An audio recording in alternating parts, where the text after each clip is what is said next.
안녕하세요. 이채연입니다. 오늘은 피부 미용학 중에서 피부와 피부 부속기관, 피부와 영양, 피부 장애와 질환, 피부와 광선, 피부 면역, 피부 노화에 대해서 수업을 진행하겠습니다.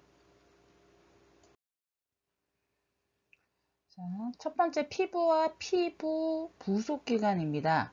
피부 구조 및 기능은 피부는 신체의 표면을 덮고 있는 조직으로서 물리적, 화학적으로 외부 환경으로부터 신체를 보호하는 동시에 전신의 대사에 필요한 생화학적 기능을 영위하는 생명 유지에 불가결한 기관입니다.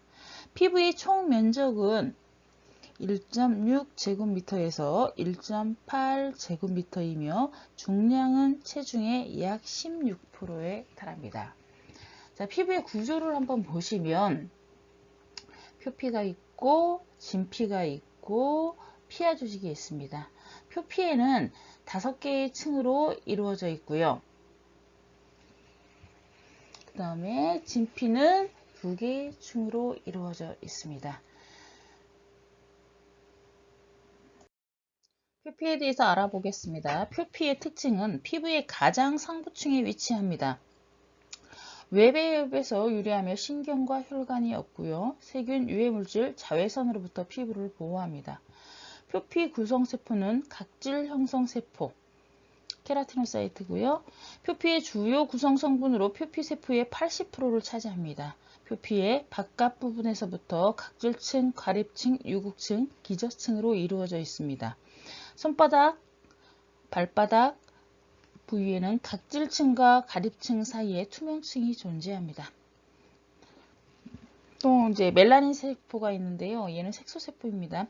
표피에 존재하는 세포의 약 5에서 10%를 차지하고 있으며 대부분 기저층에 위치합니다. 자외선을 흡수 또는 산란시켜 자외선으로부터 피부가 손상되는 것을 방지합니다.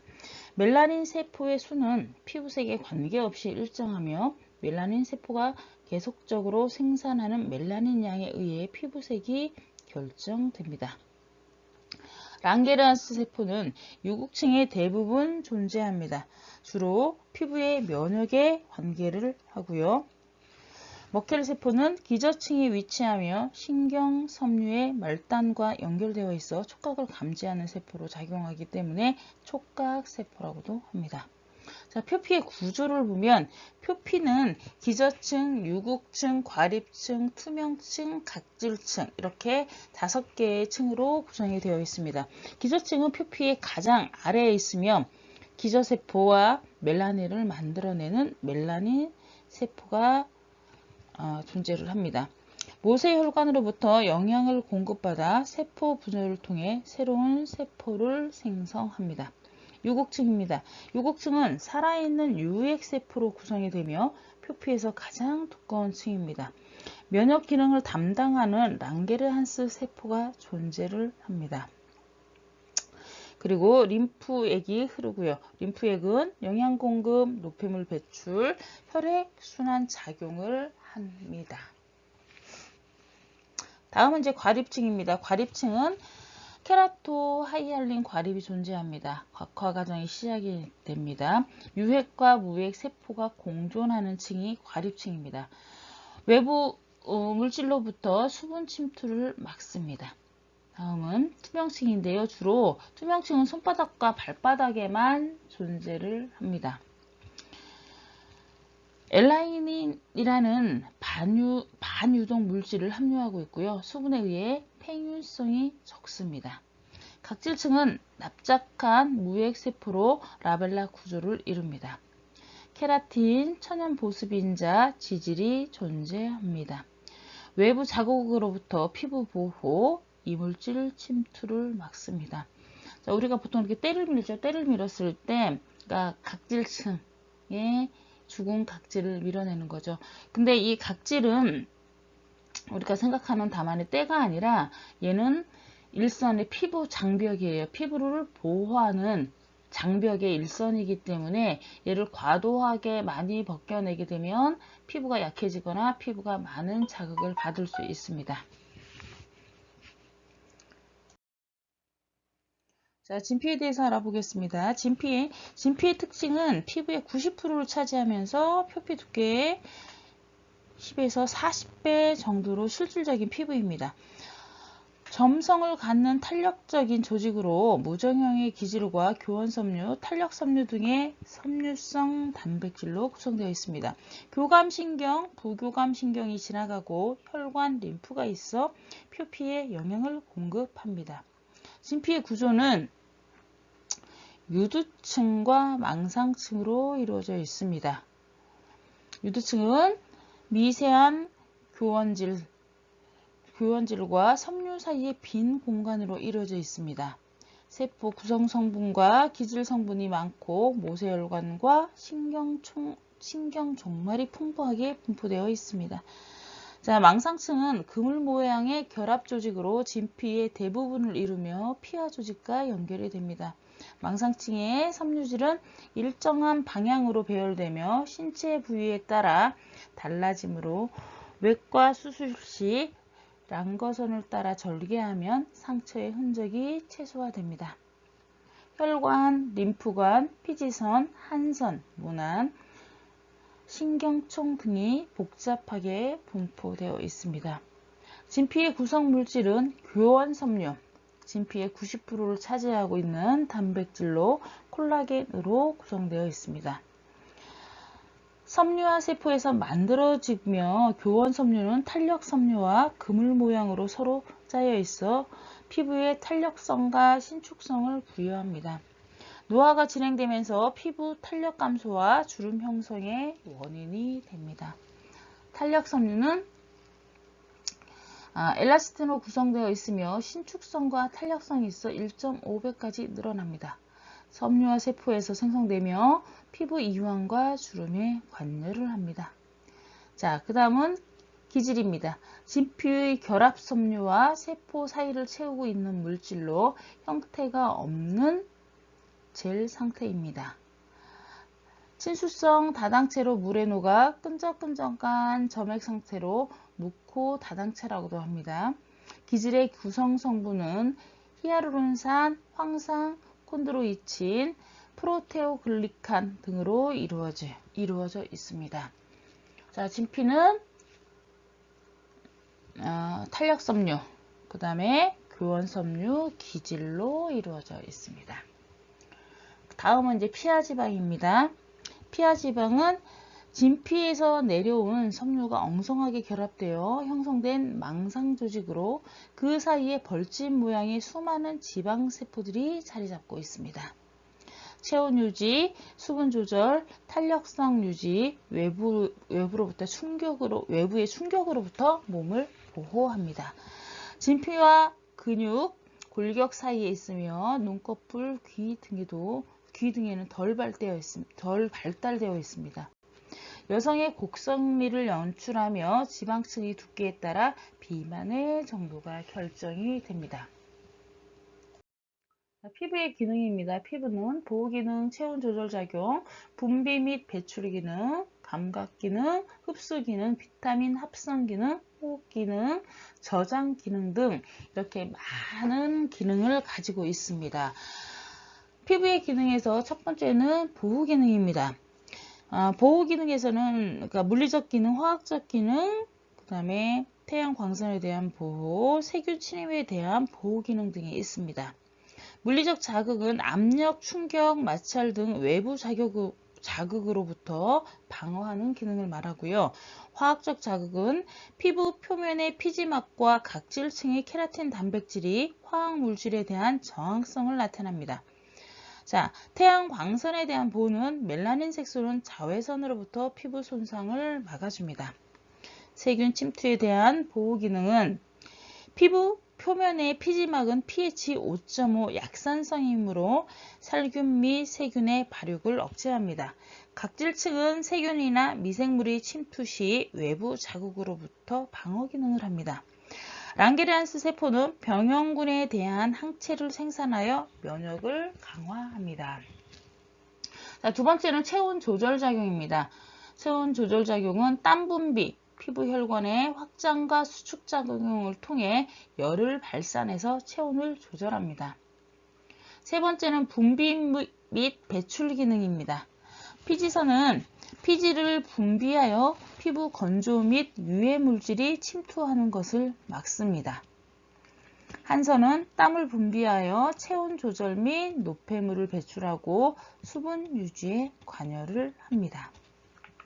감각 기능입니다. 피부는 가장 중요한 감각 기관 중에 하나이고요.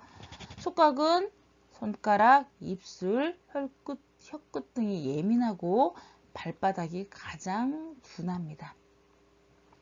온각과 냉각은 혀끝이 가장 예민합니다. 통각은 피부의 감각 기관 중 가장 많이 분포되어 있습니다. 압각은 피부를 압박하였을 때 느껴지며 너무 약하게 누르면 간지러움을 느낍니다. 자, 다섯 번째는 흡수 기능입니다.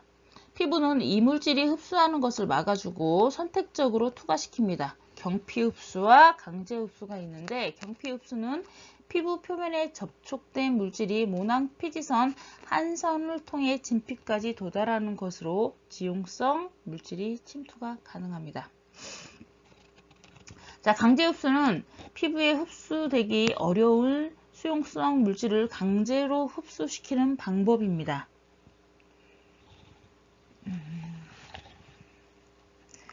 피부의 수분량 또는 온도가 높을 경우, 혈액순환이 빠를 경우, 물질의 입자가 작고 지용성일 경우 흡수가 잘 됩니다. 그 다음에 여섯 번째는 비타민 합성 기능입니다. 자외선 조사에 의해 피부 내에서 비타민 D가 생성이 됩니다. 호흡 기능은 피부에 산소를 흡수하고 신진대사 후 발생한 이산화탄소를 피부 밖으로 방출을 합니다. 자, 여덟 번째 저장 기능입니다. 피부는 수분, 에너지와 영양분, 혈액을 저장합니다. 자, 피부의 pH입니다. pH는 용액의 수소이온 농도를 지수로 나타낸 수소이온 지수입니다. 피부 표면의 산성 농도를 측정할 때는 pH로 정의합니다. 피부 표면의 pH는 5.5의 약산성, 보호막이 있어 세균으로부터 피부를 보호합니다. 섹션 2 피부 보호기관의 구조 및 기능입니다. 첫 번째로는 한선, 땀샘이죠. 자, 위치는 한선은 진피와 피하 지방의 경계부에 위치를 합니다. 모양은 실뭉치 모양으로 엉켜 있습니다. 분비량은 땀을 만들어 피부 표면에 분비하며 일일 700에서 900cc 정도를 분비합니다. 기능은 체온 조절, 피부 습도 유지, 노폐물 배출, 그다음에 산성, 보호막 형성입니다. 특징적으로 봤었을 때 기능에서는 소한선, 대한선으로 나눠지고요. 소한선의 특징은 실뭉치 같은 모양으로 피부 깊숙이 위치를 하고 나선형 한공을 갖고 있으며 피부에 직접 연결이 됩니다.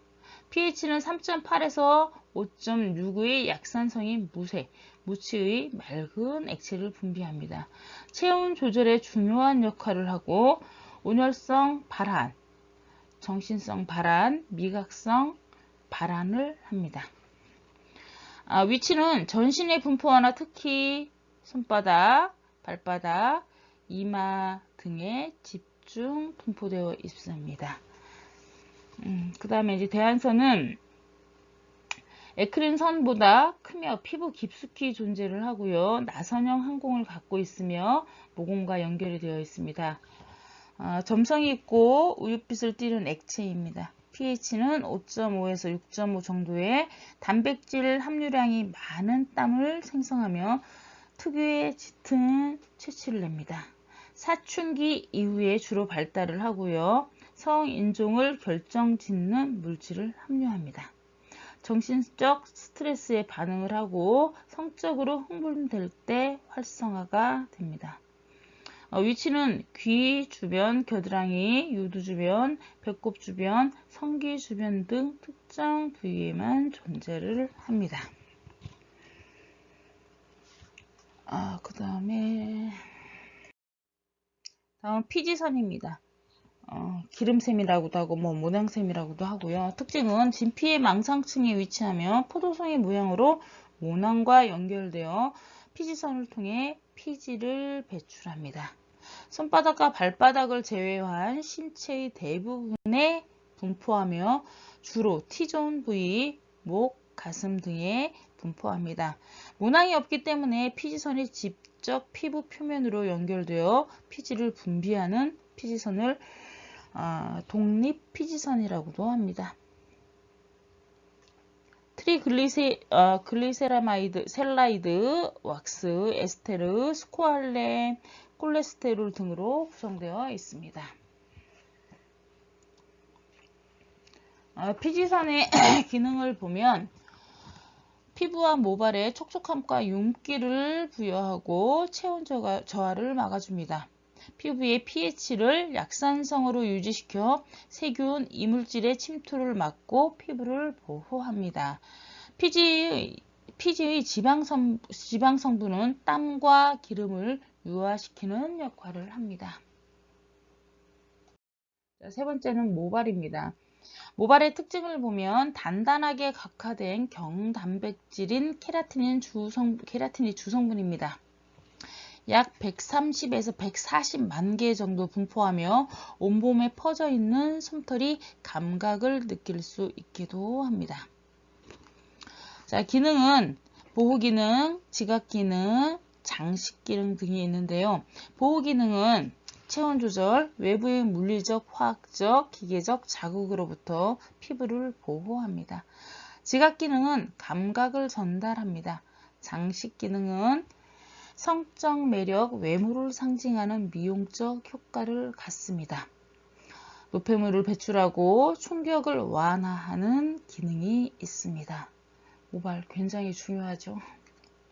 자, 모발의 형태를 보면 굵기에 따른 분류는 쉬모, 연모, 성모로 쉬모는 부드럽고 섬세한 엷은 색의 털, 그러니까 태아 같은 경우에 얇은데 그런 털을 얘기하고요. 연모는 성인 피부의 대부분을 덮고 있는 섬세한 털을 얘기합니다. 성모는 머리카락, 눈썹, 속눈썹, 수염, 겨드랑이, 음모 등을 말합니다. 자, 길이에 따른 분류는 장모, 단모로 나누는데요. 장모는 긴 털, 머리카락, 수염, 음모 등. 단모는 짧은 털, 눈썹, 속눈썹 등을 말합니다. 자, 네 번째 모발의 구조입니다. 자, 옆에 있는 모발의 구조는 그러니까 이 옆에 있는 그림을 좀 봐주세요. 모발은 모관, 모근, 기모근, 기모근은 잇모근이라고도 합니다. 모관은 피부 위로 솟아있는 부분을 말하고요. 모근은 피부 내부에 있는 부분으로 모발 성장의 근원이 되는 부분입니다. 모근에는 모낭, 모구, 모유두, 모유세포로 이루어져 있습니다. 모낭은 모근을 싸고 있는 주머니 모양의 조직으로 피지선과 연결되어 모발에 윤기를 줍니다. 모구는 모근의 뿌리 부분으로 둥근 모양의 부위, 이곳에서부터 털이 성장을 합니다. 모유두는 모구 중심 부위의 우묵한 곳에 모발의 영양을 관장하는 혈관과 신경세포가 분포를 합니다. 모모세포는 세포 분열과 증식에 관여하여 새로운 모발을 형성합니다. 기모근은 잇모근, 여기서는 잇모근이라고 나와 있습니다. 기모근은 진피의 유두 진피에서 비스듬히 내려간 피지선 아래 모낭과 연결되어 있습니다. 기모근은 자율신경의 영향을 받으면 춥거나 무서울 때 외부의 자극에 의해 수축이 되어 모발을 곤두서게 합니다. 속눈썹, 눈썹, 겨드랑이를 제외한 대부분의 모발에 존재를 합니다. 다음은 모발의 단면이에요. 모발은 묘피질, 그 다음에 묘표피, 모수질로 이루어져 있는데 묘표피는 모발이 가장 바깥쪽을 싸고 있는 얇은 비닐 모양의 층입니다. 모피질은 모발의 85에서 90%를 차지를 하며 멜라닌 색소를 함유하고 피질세포 사이에 간축 물질로 채워집니다. 모수질은 모발의 중심부 수질세포로 공기를 함유하고 태아의 채모에는 없습니다. 다음은 모발의 주기입니다. 모발의 주기는 성장기, 태아기, 휴지기로 이루어져 있는데요. 성장기는 전체 모발의 80에서 90% 모발이 생성, 성장, 평균 성장 기간은 남성은 3에서 5년, 여성은 4에서 6년입니다. 자, 태화기는 전체 모발의 1에서 2% 정도, 수명은 1에서 1.5개월 정도 모발의 성장이 정지되고 모유두와 모구가 분리되어 모근이 위쪽으로 올라옵니다. 나머지는 휴지기. 전체 모발의 14에서 15%고요. 모낭이 수축되고 모근이 위쪽으로 올라가 탈락되는 시기입니다. 가벼운 물리적 자극에도 탈락입니다. 그러니까 우리가 막 머리를 많이 빗었다 그러면 머리가 잔뜩 빠지죠. 근데 그게 머리를 빗어서 빠졌다기보다는 일단은 휴지기가 돼서 빠질 때가 된 모발들이 어떠한 작은 물리적 자극에도 많이 빠질 수 있다라는 얘기입니다. 다음은 손 발톱입니다. 특징은 손가락과 발가락의 끝을 보호해주기 위해 경단백질인 케라틴과 아미노산으로 이루어진 피부의 부속기관입니다. 조갑의 경도는 함유된 수분의 함량이나 각질의 조성에 따라 좌우가 됩니다. 구조는 조체, 손톱 본체를 말합니다. 조근은 손톱 뿌리 부분, 그 다음에 자유연은 손톱 끝을 말합니다. 조상은 손톱 밑에 피부, 신경 조직과 모세혈관 존재를 합니다. 조모, 손톱 뿌리 밑에서 세포 분열을 통해 손톱을 생산해내는 부분입니다. 반월은 완전히 각질화되지 않아 반달 모양으로 희게 보이는 손톱의 아랫부분을 말합니다.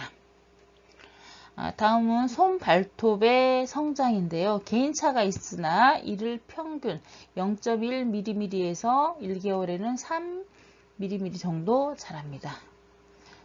완전히 대체되는 데는 4에서 6개월 정도 걸리며 발톱은 손톱보다 성장이 느립니다. 자, 네 번째는 건강한 손 발톱의 조건입니다. 조상에 강하게 부착되어 있어야 하며 세균에 감염되지 않아야 하고요. 단단하고 탄력이 있으며 수분이 7에서 10% 정도 함유되어 있어야 합니다. 조체는 매끄럽고 강택이 나며 연한 핑크빛을 띠고 투명해야 합니다. 다음은 피부와 영양입니다. 영양과 영양소는 영양소는 보통 3대 영양소, 5대 영양소, 6대 영양소, 7대 영양소로 우리가 많이들 말을 하는데요. 3대 영양소는 단탄지, 탄수화물, 단백질, 지방을 말하고요. 5대 영양소는 거기에 무기질, 비타민이 더 플러스가 되고요. 6대 영양소는 거기에 물이 더 함유가 됩니다. 7대 영양소는 탄수화물, 단백질, 지방, 무기질, 비타민, 물, 식이섬유를 7대 영양소라고 합니다. 열량 영양소는 에너지 공급을 하는 탄수화물, 단백질, 지방. 그래서 3대 영양소네요. 자, 구성 영양소는 신체 조직 구성 하는데 필요한 거는 단백질, 무기질, 물입니다. 자, 조절 영양소는 생리 기능과 대사 조절을 하는 영양소는 비타민, 무기질, 물입니다. 자, 피부의 영양에서 3대 영양소에 대해서 다시 알아보겠습니다. 자, 3대 영양소 단탄지, 탄수화물, 단백질, 지방인데 첫 번째는 이제 탄수화물에 대해서 알아보겠습니다. 기능은 에너지 공급원입니다. 혈당을 유지를 합니다. 과잉 섭취 시 글리코겐 형태로 간에 저장이 됩니다. 종류는 단당류, 이당류, 다당류로 이루어져 있는데 단당류는 포도당, 과당, 갈락토스, 이당류는 메가당, 서당, 유당이 있고요. 다당류는 여러 종류의 단당류와 다당류가 결합된 형태를 말합니다. 피부에 미치는 영향은 과잉 시에는 피부의 산도를 높이고 피부의 저항력을 감소시켜 피부염이나 부종을 유발합니다. 부족 시는 발육부진, 체중 감소, 신진대사 기능 저하가 있습니다. 자, 두 번째는 단백질입니다. 단백질의 공급원은 에너지 공급원으로서 피부, 모발, 근육 등 신체 조직의 구성 성분입니다. pH 균형 유지, 효소와 호르몬 합성, 면역세포와 항체를 형성합니다. 종류는 필수 아미노산과 비필수 아미노산으로 이루어져 있습니다. 필수 아미노산은 체내에서 합성이 불가능해서 반드시 식품을 통해 흡수해야 하는 이소로이신, 로이신, 리신, 메티오닌, 페닐알라닌, 트레오닌, 트립토판, 발린, 히스티딘, 아르기닌 등 10여 종이 있습니다. 자, 비필수 아미노산은 체내에서 합성이 가능합니다. 이 필수 아미노산 10종을 제외한 나머지 아미노산입니다. 자, 다음은 지방입니다. 지방의 기능은 에너지 공급원입니다. 지용성 비타민의 흡수 촉진, 혈액 내 콜레스테롤을 축적 방해를 합니다. 신체의 장기를 보호하고 피부의 건강 유지 및 재생을 도와줍니다. 지방의 종류를 보면 단순지방, 복합지방, 유도지방이 있는데요. 단순지방질은 중성지방, 동물성, 그러니까 소기름, 돼지기름과 식물성, 야자유, 면실류 등이 있고요. 밀랍은 벌꿀 생성 과정에서 얻어지며 공기 중에 변질하지 않습니다. 이제 복합단백질은 인지질, 당지질, 지단백이 있는데요.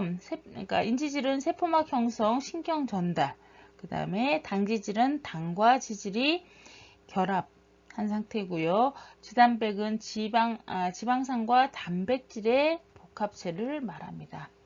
유도지방질은 지방산, 포화지방산, 불포화지방산 등이 있고 콜레스테롤, 스테롤 등이 있습니다. 자, 다음 비타민입니다. 비타민의 기능은 생리조절작용, 체내 대사의 조효소로 작용을 하고요. 체내에서 합성되지 않아 음식으로 섭취해야 하며 빛, 열, 공기 중에 노출 시 쉽게 파괴가 됩니다. 종류는 지용성 비타민과 수용성 비타민으로 나눠지고요. 지용성 비타민은 지방에 녹으며 과잉 섭취 시 체내에 축적됨으로 중독 증상이 나타날 수 있습니다. 비타민 A, 비타민 D, 비타민 E, 비타민 K 등이 있습니다. 자, 수용성 비타민은 물에 녹으면서 체내 대사를 조절하지만 체내에 축적되지 않습니다. 필요량보다 과하게 먹어도 얘는 소변을 통해서 배출이 됩니다.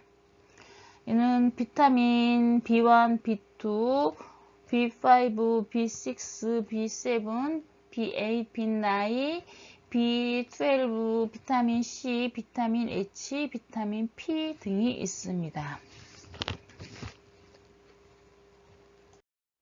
세 번째 무기질입니다. 무기질의 기능은 효소 호르몬의 구성 성분이며 체액의 산 알칼리의 평형 조절에 관여를 합니다. 신경 자극 전달, 신체의 골격과 치아 형성에 관여를 합니다. 종류는 다량 원소로 칼슘, 신경 전달에 관여를 하며 근육의 수축, 유한 조절, 결핍 시에는 골격, 치아, 손톱, 머리털이 약해집니다. 그 다음에 인, 세포의 핵상과 세포막 구성, 체액의 pH 조절을 합니다. 마그네슘은 삼투압, 근육 활성을 조절하고요. 칼륨, 혈압 저하, 항알레르기 작용, 노폐물 배설 촉진 작용을 합니다. 그 다음에는 미량원소는 황, 아연, 요오드가 있습니다. 황은 케라틴 합성에 관여를 합니다. 모발, 손, 발톱을 구성하는 데 관여를 한다는 얘기고요. 결핍 시 모발, 손, 발톱에 윤기가 없고 거칠어집니다. 아연은 성장, 면역, 생식, 식욕 촉진, 상처 회복 등에 작용을 하는데 결핍 시 손톱 성장 장애, 면역 기능 저하, 탈모 등이 옵니다. 요오드는 갑상선 호르몬 성분, 과잉 지방 연소를 합니다. 자, 챕터 3 피부장애와 질환입니다. 섹션 1은 원발진과 속발진에 대해서 알아보겠습니다. 인체의 내적 또는 외적 원인, 외적 원인은 외상, 손상, 질병 등이 있고요. 의해 유발된 일반적인 피부 병변을 발진이라고 하며 발진 타입으로는 원발진과 속발진이 있습니다. 자, 원발진은 피부 질환의 초기 병변을 말합니다. 1차적 피부 장애 증상입니다. 자, 종류는 반점은 피부에 윤기나 함물이 없고 여러 형태와 크기로 피부 색조 변화, 그 다음에 주근깨 기미, 사반, 노화 반점, 오타시 모반, 백반, 몽고 반점 등이 이에 속합니다. 자, 홍반은 모세혈관의 우혈에 의해 피부 발적 상태를 말합니다. 시간의 경계에 따라 크기가 변화합니다. 자, 구진은 직경 1cm 미만의 피부의 단단한 윤기몰이며 주위 피부보다 붉고 피부에 형성되어 흔적 없이 치유됩니다. 여드름이 초기 증상으로 나타납니다. 농포는 표피내 또는 피지하의 가시적인 고름의 집단을 말합니다. 주로 모낭내 또는 한선내 형성이 됩니다. 진피, 피하 조직에 나타나는 농양과 구별이 됩니다. 팽디는 두드러기, 단마진이라고 합니다. 표재성이 일시적 부종으로 붉거나 창백합니다. 크기나 형태가 변하고 수시간 내에 소실됩니다. 소수포는 직경 1cm 미만의 액체를 포함하고 있는 물질인데 이 액체는 혈청이나 림프액입니다. 화상, 포진, 접촉성 피부염 등에서 볼 수 있습니다. 크기나 형태가 변하고 수시간 내에 소실이 됩니다. 대수포는 직경 1cm 이상의 소수포보다 큰 병변입니다. 혈액성 내용물을 가지고 있습니다. 결절은 구진과 종양 사이의 중간 형태입니다.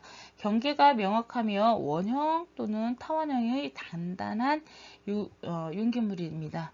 구진과는 달리 표피뿐 아니라 진피, 피하지방까지 침범합니다. 종양은 직경 2cm 이상 피부의 증식물을 말합니다. 여러 가지 모양과 크기가 있으며 양성과 악성이 있습니다. 낭종은 진피에 자리 잡고 있으며 통증이 동반됩니다. 여드름 피부의 4단계에서 생성되는 것으로 치료 후 흉터가 남을 수 있습니다. 자, 두 번째는 속발진입니다. 속발진은 원발진이 진행하거나 회복, 외상 및 외적 요인에 의해 변화된 상태의 병변을 말합니다. 2차적인 증상이 더해져 나타나는 병변입니다. 종류는 인설, 찰상, 가피, 미란, 균열, 궤양, 반응, 위축, 태선화 등이 있습니다. 인설은 사멸한 표피세포가 피부 표면으로부터 떨어져 나가는 것입니다. 정상적인 각화 과정의 이상으로 각화 과정 이상으로 인한 각질의 국소적인 증가가 원인입니다. 각질 세포가 가루 모양 또는 비듬 모양의 덩어리로 떨어져 나갑니다. 자, 찰상은 기계적인 자극, 특히 소양증 등에 의해 긁어서 일어나는 표피의 결손을 말합니다. 표피의 일부에 상처가 난 것으로 흉터 없이 치유됩니다. 가피는 병적 기전에 의해 야기된 삼출액이 마른 것으로 딱지를 말합니다.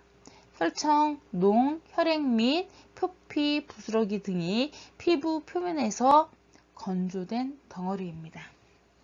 자, 미라는 표피만 파괴되어 떨어져 나간 피부 손실 상태를 말합니다. 표면은 수분한 선홍색을 띠며 출혈이 없고 흔적 없이 치유됩니다. 균열은 질병이나 외상에 의해 표피가 선상으로 갈라진 상태를 말합니다. 건조하고 습한 상태에서 잘 생기며 출혈과 통증을 동반할 수 있습니다. 구수염 또는 무좀 등도 들 수 있습니다. 자, 궤양. 염증성 괴사에 의해 표피, 진피, 피하 지방층에 결손이 생긴 상태입니다. 치유 후에 반응은 반흔을 남깁니다. 반흔은 흉터를 말합니다. 피부 손상이나 질병에 의해 진피와 심부에 생긴 조직 결손이 새로운 결체 조직으로 배치된 상태입니다. 정상 치유 과정의 하나이며 켈로이드가 대표적입니다. 자, 위축은 피부의 기능 저하에 의해 피부가 얇게 되는 현상입니다. 피부가 탄력을 잃어 주름이 생기고 혈관이 투시되기도 합니다. 태선화는 표피 전체와 진피의 일부가 가죽처럼 두꺼워지며 딱딱해지는 현상입니다. 만성 소양성 질환에서 흔히 볼 수 있습니다. 종류가 되게 많죠. 자, 다음은 피부질환입니다. 피부질환은 1번 온도 및 열에 의한 피부질환, 화상, 한진, 동상이 있습니다. 화상은 열, 전기 방사능, 화학물질, 뜨거운 물이나 액체, 전기 등에 의해서 유발이 됩니다. 세포의 단백질을 변화시켜 세포를 파괴합니다. 1도 화상은 홍반성 화상, 2도 화상은 수포성 화상, 3도 화상은 괴사성 화상입니다. 한지는 우리가 보통 땀띠라고 얘기하죠. 한관이 폐쇄되어 땀의 배출이 이루어지지 못하고 축적되어 발생합니다. 습한 여름에 주로 발생합니다. 땀샘이 많이 분포되어 있는 곳, 이마, 머리 주변, 가슴, 목, 어깨에 나타납니다. 자, 동상은 한랭의 피부가 노출되어 혈관의 기능이 침해되고 세포가 질식 상태에 빠지는 현상입니다. 쉽게 노출되는 부위, 코, 귀, 뺨, 손가락, 발가락 등에 잘 생깁니다. 기계적 손상에 의한 피부질환. 첫 번째는 굳은살, 티눈, 욕창이 있습니다. 굳은살은 압력에 의해서 발생되는 국소적인 과각화증입니다. 압력이 제거되면 자연적으로 소실됩니다. 티눈은 압력에 의해 발생되는 각질층의 증식 현상입니다. 중심액을 가지고 있으며 통증을 동반합니다. 욕창은 지속적인 압력을 받는 부위가 허혈 상태가 되어 발생하는 궤양입니다. 자주 몸의 위치를 바꾸어주고 피부가 건조해지지 않도록 합니다. 세균, 진균에 2차적 감염이 되지 않도록 유의해야 합니다. 자, 3번 습진에 의한 질환. 첫 번째는 접촉성 피부염, 두 번째는 아토피 피부염, 세 번째 쥐루 피부염, 네 번째 신경 피부염, 다섯 번째 화폐상 습진, 여섯 번째 건성 습진이 있습니다. 접촉성 피부염은 원발형 접촉 피부염, 자극성 피부염으로도 불립니다. 원인 물질이 직접 피부에 독성을 일으켜 발생합니다. 한두 시간 내에 급성으로 홍반, 구진, 소수포, 소양증, 부종 등이 동반될 수 있습니다. 알레르기성 피부 접촉. 알레르기성 접촉 피부염인데 특수 물질에 감작된 특정인에게 발생하는 질환입니다. 소양증, 구진, 반점 등의 피부 증상이 나타납니다. 염색약, 화장품, 온나무, 옷딱, 니켈 등에 노출된 경우에 많이 생깁니다. 광독성 피부 접촉 피부염. 일정 속도, 일정 농도 이상의 물질과 접촉하고 광선에 노출된 경우 모든 사람에게 발생하는 피부염입니다. 광알레르기성 접촉 피부염. 광선에 노출된 경우 특정 물질에만 감작된 사람에게만 발생하는 피부염입니다. 아토피 피부염. 만성 습진의 일종으로 나이가 들어감에 따라 약화됩니다. 피부가 건조하고 예민하며 바이러스, 세균 감염에 잘 걸립니다. 발병 기전이 명확하지 않으나 유전적 경향, 알레르기설, 면역학설, 환경요인설 등이 있습니다.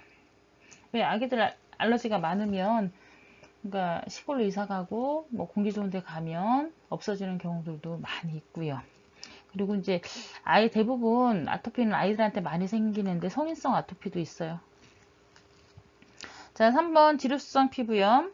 지루성 피부염은 피지의 과다한 분비에 의해서 피부염으로 홍반을 동반하는 인설성 질환입니다. 두피, 안면, 앞가슴, 등, 배꼽, 귀, 겨드랑이, 사타구니 등에 잘 발생합니다. 발병 기전이 명확하지 않으나 유전적 경향, 알레르기설, 면역학설, 환경 요인설 등이 있습니다. 이 내용은 아토피 쪽하고도 내용이 똑같죠. 마지막은 자, 신경피부염, 만성 단순 태선으로 불립니다. 소양감에 의해서 피부를 만성적으로 긁어서 많이 발생합니다. 회폐성 습진, 동전 모양의 아급성 만성 피부염입니다. 팔이나 다리에 신측부 등 건조하기 쉬운 부위, 젊은 여자들에게 자주 발생합니다. 가려움증을 억제하고 보습 효과를 주는 것이 중요합니다. 자, 건성 습진, 겨울철 소양증, 노인성 습진으로 불립니다. 건조한 경우 잘 발생합니다. 자, 감염성 피부질환입니다. 감염성 피부질환에는 세균성 피부질환, 바이러스성 피부질환, 진균성 피부질환, 칸디다증 등이 있습니다. 세균성 피부질환으로는 농가진이 있는데 주로 유소아에게 많이 나타납니다. 화농성 연쇄 상구균이 주 원인균이며 감염력이 높아 쉽게 감염됩니다. 두피, 안면, 팔, 다리 등에 수포가 생기거나 진물이 나며 노란색을 띠는 가피를 보입니다. 자, 그 다음은 절종. 황색 포도상구균이 모낭에 침입해서 발생하는 질환입니다.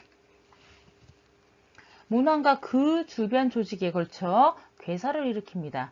2개 이상의 절종이 합해져서 더 크고 깊게 염증이 생기면 옹종으로 발생합니다. 자, 봉소염이 있습니다. 용혈성 연쇄구균이 피하 조직에 침투하여 발생합니다. 초기에는 작은 부위의 홍반, 수소포로 시작돼서 점차로 큰 판을 형성합니다. 임파절 종대, 전신적인 발열이 동반할 수 있습니다. 자, 2번은 바이러스성 피부질환. 수두가 있습니다. 주로 소아에게서 발생하며 감염력이 매우 강합니다. 피부 및 점막의 수포성 질환으로 발진, 발생 1일 전부터 6일까지 호흡기 계통을 통해 감염이 됩니다. 가피 형성 후에 흉터 없이 치유됩니다. 세균에 의한 2차 감염이나 소파로 흉터가 생길 수 있으므로 유의합니다. 자, 그 다음은 대상포진입니다. 무서운 바이러스성 질환입니다. 수두를 앓은 후에 지각신경절에 잠복해 있는 수두 바이러스의 재활성화에 의해 발생합니다. 지각신경 분포를 따라 띠 모양으로 피부 발진이 발생합니다. 심한 통증이 선행되며 휴식과 안정을 취해야 합니다. 신경을 타고 다니기 때문에 특히 밤에 많이 아픕니다. 자, 다음은 사마귀입니다. 사마귀는 파필로마 바이러스에 의해 발생합니다. 어느 부위에나 쉽게 발생할 수 있으며 타인에게도 옮길 수 있습니다. 감염성이 강하며 자신의 신체 부위에도 다발적으로 옮길 수 있습니다. 자, 감염성 연속종 무사마귀라 불리며 폭스 바이러스에 의해 발생합니다. 아토피 피부염을 가진 소아에게서 흔히 볼 수 있습니다. 감염성이 강하고 재발 가능성이 많습니다. 홍역, 감염성이 매우 높으며 주로 소아에게 발병합니다. 발열과 발진을 주 증상으로 하는 급성 발진성 바이러스 질환입니다. 재채기나 기침에 의해 감염되며 호흡기계 감염, 결막염 등이 나타날 수 있습니다. 자, 세 번째는 진균성 피부질환입니다. 진균성 피부질환은 족부백선, 무좀이라고 불립니다. 피부 사상균이라는 곰팡이균에 의해서 발생합니다. 다음은 조갑백선, 손톱과 발톱의 무좀으로 피부 사상균에 의해 발생합니다. 항진균제를 바르거나 복용하여 치료합니다. 자, 두부백선, 두피 모낭과 그 주위 피부에 피부 사상균이 감염되어 발생하는 백선증을 말합니다. 두피에 다양한 크기의 회색이나 붉은색의 인설이 일어나고 염증이 심하면 부분적인 탈모가 발생합니다. 자, 칸디다증. 진균의 일종인 칸디다 알비칸스균에 의해 발생합니다. 피부, 점막, 손, 발톱에 생겨 표재성 진균증을 일으킵니다. 가렵고 붉은 반점이 생기며 염증이 심해집니다. 자, 다섯 번째는 모발 질환입니다. 모발 질환은 원형 탈모증, 남성형 탈모증이 있습니다. 원형 탈모증은 다양한 크기의 원형 혹은 타원형의 탈모반입니다. 정신적 스트레스나 자가 면역 이상, 국소 감염, 내분비 장애 등이 원인입니다. 자, 남성형 탈모증은 안드로겐 탈모증이라고도 하는데 모발의 성장을 억제하는 남성 호르몬이 증가하면서 유전적 요인을 자극할 때 발생합니다. 유전적인 요인, 연령, 남성 호르몬인 안드로겐과의 복잡한 상호 관계로 인해서 발생하는 질환입니다. 자, 여섯 번째 색소성 질환입니다. 색소성 질환으로는 저색소 침착 질환, 과색소 침착 질환이 있습니다.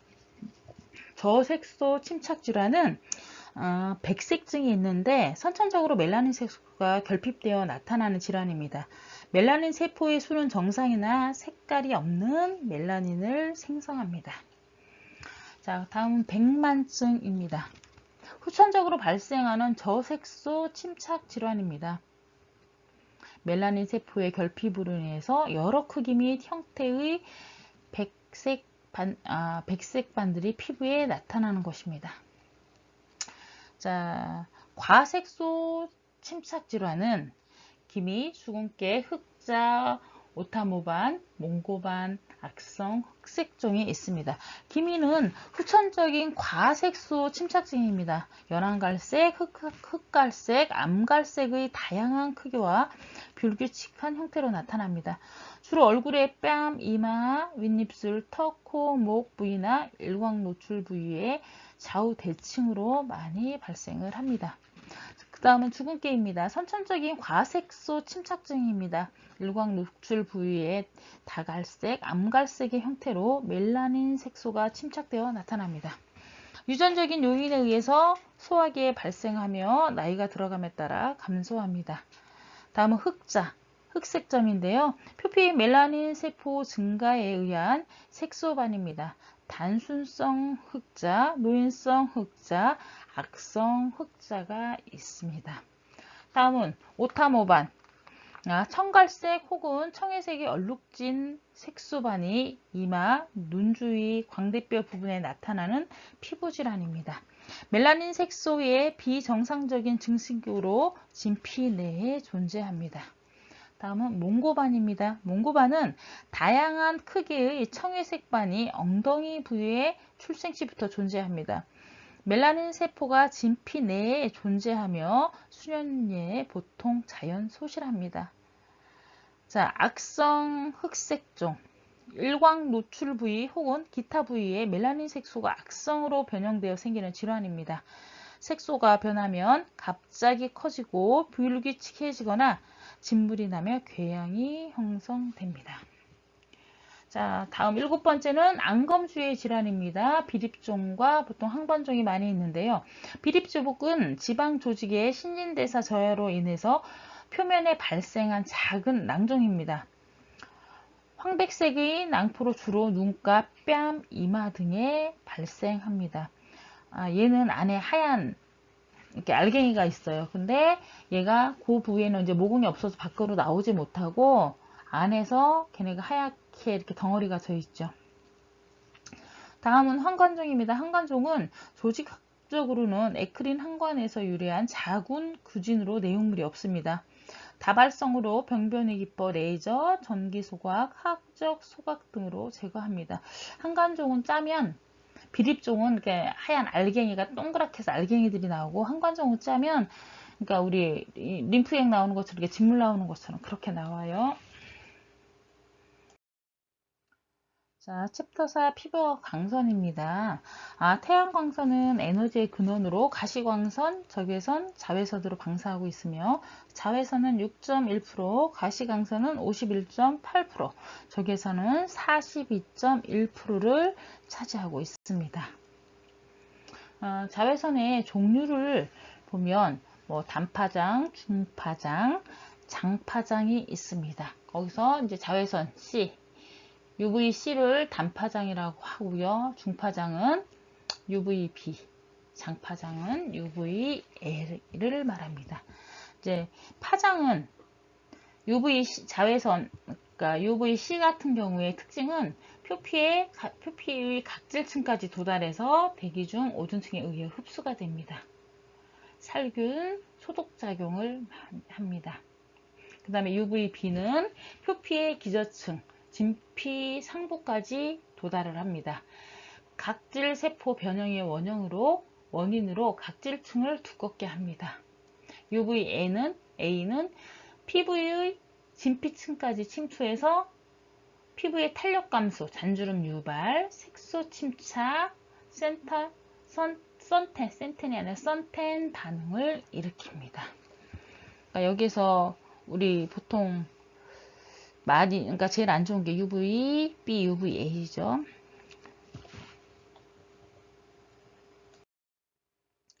자, 자외선의 영향에 대해서 알아보겠습니다. 자외선은 장점은 비타민 D를 형성하고 구류병을 예방하고 면역력을 강화를 시킵니다. 살균 및 소독 효과가 있고 강장 효과 및 혈액순환을 촉진시킵니다.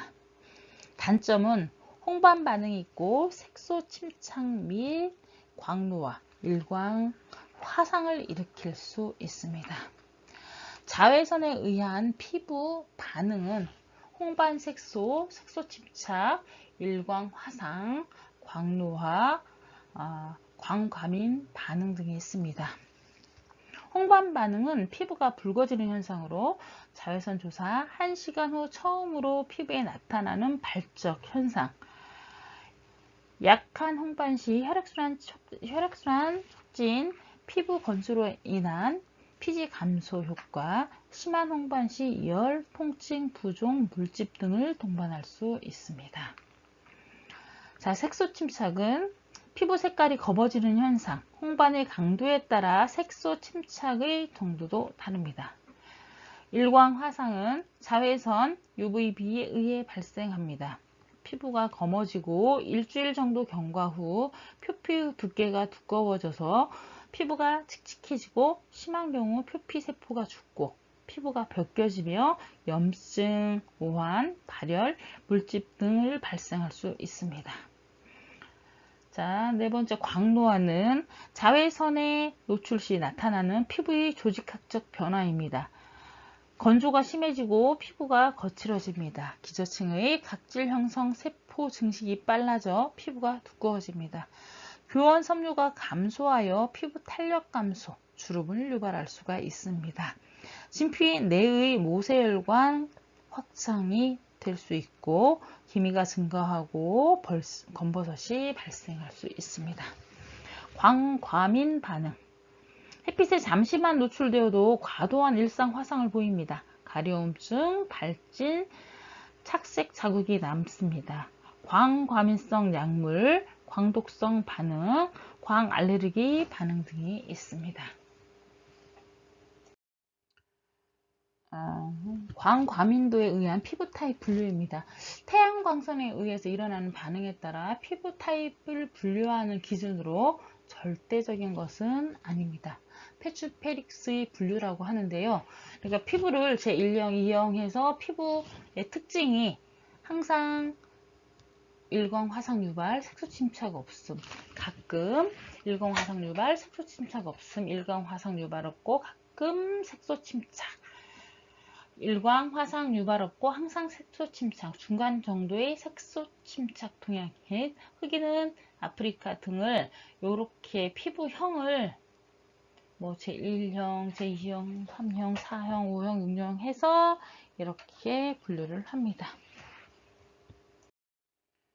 자, 다음은 자외선으로부터 피부 보호입니다. 분류는 자외선 흡수제가 있고 자외선 산란제가 있고 경구 투여제가 있습니다.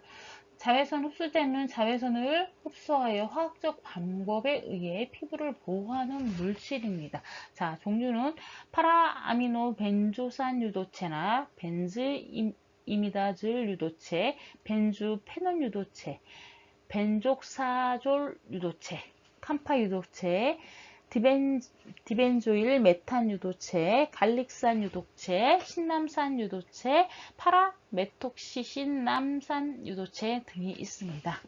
자외선 산란제로는 분말 형태의 안료에 의해서 물리적인 방법으로 자외선을 산란시켜 피부 속 침투를 막는 물질을 말합니다. 산화아연, 이산화티탄, 규산염, 탈크. 그 다음에 경구 투여제는 먹어서 자외선을 부분적으로 방어할 수 있는 물질입니다. 베타카로틴, 비타민 A 전제로 손, 발바닥에 축적되어 비타민 A를 차단한다는 것입니다. 자외선 차단 지수는 자외선 차단 제품 사용 시 피부가 보호되는 정도를 나타낸 지수를 자외선 차단 지수라고 합니다.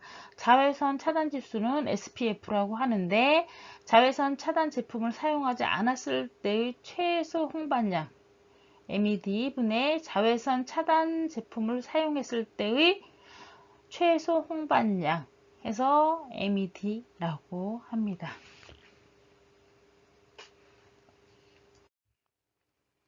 자, 적외선은 피부의 표면에 별다른 자극 없이 피부 깊숙이 침투하여 열을 발생하여 열선이라고도 합니다. 적외선의 종류를 보면 종류는 근적외선, 원적외선이 있고요. 근적외선의 특징을 보면 진피까지 침투, 그 다음에 자극 효과가 있습니다. 원적외선의 특징은 표피 전층에 침투를 하고 진정 효과가 있습니다. 적외선의 효과로는 혈관 촉진으로 인한 홍반 현상, 적외선 노출 부위의 혈액량 증가로 혈액순환 및 신진대사 촉진, 근육 조직의 이완과 수축을 원활하게 하고요. 피부 온도 상승으로 혈관 이완 및 혈압 감소, 통증 완화 및 진정 효과가 있습니다. 자, 다음은 챕터 5 피부 면역입니다. 면역의 종류를 보면 면역의 정의, 종류고 면역의 정의를 보면 외부로부터 침입한 미생물이나 화학물질을 자기가 아니라고 인식하기 때문에 이들을 공격하여 제거함으로써 생체를 방어하는 기능을 말합니다. 면역의 종류는 자연면역과 획득면역, 면역계의 구분으로 나눠집니다. 자연 면역은 신체적 방어벽, 피부, 호흡기 등이 있고요. 화학적 방어벽은 입, 코, 코, 목구멍, 위산성 내막 점액질 등이 있습니다. 식균 작용과 염증 반응은 1차는 혈액의 백혈구, 2차는 림프절, 몽우리 발생, 2차를 거치면 90% 이상의 세균이 사라집니다. 획득 면역은 기억장치 및 예방 접촉입니다. 자, 이제 면역계의 구분을 보면 1차 방어는 자연 저항, 비특이성 저항. 방어인자는 피부, 위장관, 위산 질환의 정상 세균총 등이 있고요. 2차 방어는 비특이성 저항으로 식세포로 구성된 면역계가 방어인자입니다. 3차 방어는 특이적 저항, 특이성 면역이 있고요. 림프구로 구성된 면역계를 말합니다. 자, 섹션 2 면역작용입니다. 첫 번째 면역 반응은 식세포 면역 반응은 백혈구의 이물질 식균 작용을 말하고요. 그 다음에 체익성 면역 반응은 비림프구의 특이항체 생산을 말합니다. 세포성 면역 반응은 T림프구, 항원에 대한 정보를 림프절로 전달해서 리포카인 방출, 항원 제거하는 것을 말합니다. 피부의 면역작용은 피부의 충 구조나 피부의 산성막, 피부의 각질 박리, 랑게르한스 세포의 면역 유발, 피부 표면의 건조로 미생물 안착, 난이 등이 있습니다. 3번 면역 용어는요. 식세포, 이물질이나 다른 이물질을 잡아먹는 세포의 총칭입니다. 식균작용 세포는 중성구, 마이크로파지를 말합니다. 면역기관은 골수, 흉선, 림프절, 비장 등이 있고요. 림프구는 T림프구, 세포성 면역, 혈액 내 림프구의 9%를 차지하며 정상 피부에 존재하는 대부분의 T림프절입니다. B림프구는 체액성 면역인데 면역 글로불린이라는 단백질을 분비하여 면역학적 역할을 수행합니다. 리포카인은 항원에 접촉하여 감작된 림프구에 의하여 방출되는 단백질 전달 물질입니다. 보체는 약 20종의 혈청 단백으로 이루어진 복잡한 방어인자입니다. 항체와 긴밀한 작용이 있습니다. 자, 챕터 6 피부 노화입니다. 노화의 정의는 시간의 진행에 따라서 발생하며 점진적인 내적 퇴행성 변화로 여러 가지 외적인 변화에 반응하는 능력이 떨어지는 현상으로 사망에 이를 때까지 진행이 됩니다. 노화의 이론은 출생 시 유전자상의 정보에 의한 것, 주요 환경에 의한 손상이 유전자, 세포, 조직에 누적되어 생물체의 전체 기능이 손상되는 것을 말합니다.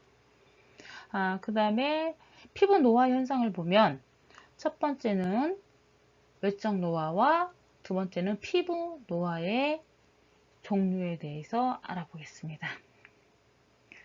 외적 노화는 피부 건조, 피부 늘어진, 주름, 지루곽하층, 흑점, 자외선 건조, 환경 요인, 스트레스, 수분 저하 등으로 주름이 생성이 됩니다. 피부 늘어짐 현상이 있고요. 랑게르한스 세포와 진피 세포가 감소를 하는데 이게 외적인 변화라고 볼 수 있습니다. 피부 노화의 종류를 보면 내인성 노화와 광노화가 있습니다. 내인성 노화는 나이가 들어감에 따라 자연적으로 발생하는 노화를 말합니다. 표피 두께가 얇아지고 각질 형성 세포 크기가 커집니다. 멜라닌 세포가 감소를 해서 자외선 방어 능력이 떨어집니다. 랑게르한스 세포 수 감소는 피부 면역 기능을 감소시킵니다. 진피의 두께, 혈관 분포도와 혈관 반응 감소, 탄력성, 멜라닌 세포 손실이 있습니다.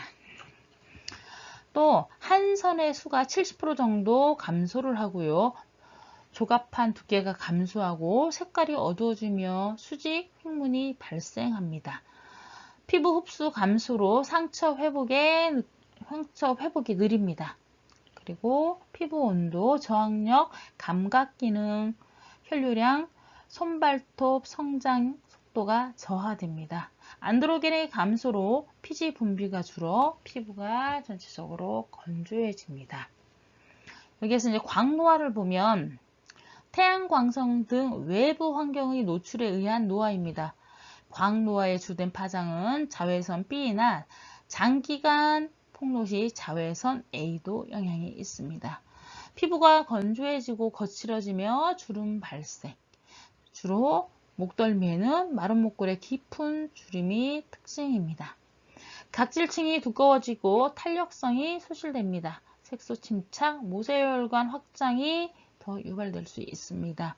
탄력 섬유의 이상적 증식 및 모세혈관의 확장이 생길 수 있습니다. 외적 피부 노화를 보면 외적 노화와 내적 노화가 있는데요. 내적 노화에서 그러니까 외적 내가 어떤 나이가 들어가면서 기능이 떨어져서 오는 노화까지는 어쩔 수 없는데, 그러니까 외적 밖에서 오는 노화 중에서는 가장 나쁜 게 자외선입니다. 그래서 여러분들이 만약에 내가 화장품을 하나 써야겠다, 한 가지 딱 한 개만 써야겠다 그런 상황은 없지만, 그럴 경우에는 이 여름철에 필요한 건 선크림입니다. 자, 오랫동안 수고하셨고요. 고생하셨습니다. 자, 이렇게 해서 여기까지는 피부 쪽에 대해서는 내용이 끝났습니다. 피부 미용 이론은 여기까지입니다. 수고하셨습니다. 많이 지루하셨을 것이고 많이 수고하셨습니다.